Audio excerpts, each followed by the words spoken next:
What's up guys? Welcome back uli sa ating munting channel, Maytag Washing Machine. Ito po ang ating gagawin. So magpapalit tayo ng washing shifter actuator. Ito guys yung shifter actuator.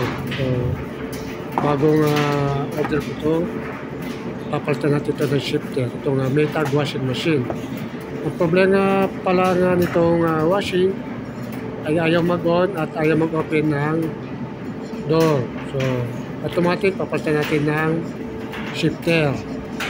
So, ayan, kung nakikita nyo, nakakulay pula. So, kahit anong pindot natin, ayaw magbago. So, ayan guys, bubuksan na natin yung kanyang box, no? Tingnan natin kung ranyo itong kanyang shifter. So, ayan guys, kita natin na bagong-bago at sariwang-sariwa pa ito guys. So ayan, so same model lang naman ito guys yung sa tatanggalin ko. So kung ano yung tatanggalin natin ito sa washing machine na to, ayun din ang ikakabit natin na modelo na actuator. So ayan guys, nabuksan ko na yung likod at ito nga pala yung kanyang shifter actuator ng luma. So bali tatanggalin natin ito. Unahin muna natin tanggalin itong kanyang cover. Yan yung kanyang motor cover. May dalawang tornilyo lang po ito. So ayan. So kung natanggalin natin itong cover ay matatanggal natin yung kanyang shifter. Yan. Tanggalin natin. Madali naman magtanggal nitong shifter guys. Tanggalin lang natin yung kanyang plug. Tapos may dalawang tornilyo lang yan. Ayan.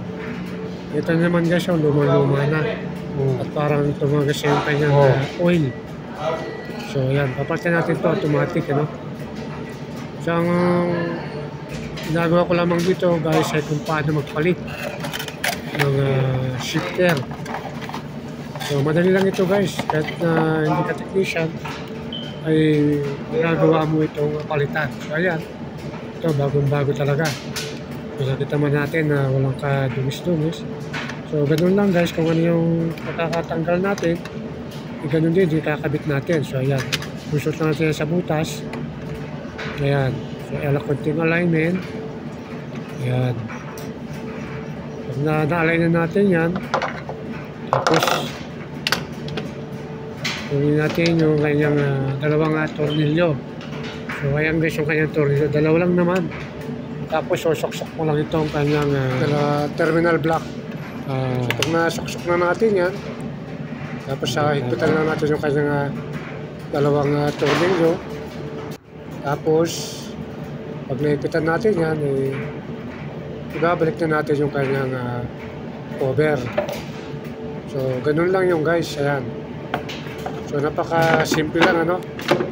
So, napakadali magpalit ng actuator. So yan guys, so ganun lang guys, yan lang muna pinakita kong video kung paano magpalit ng shifter actuator. Maraming salamat guys.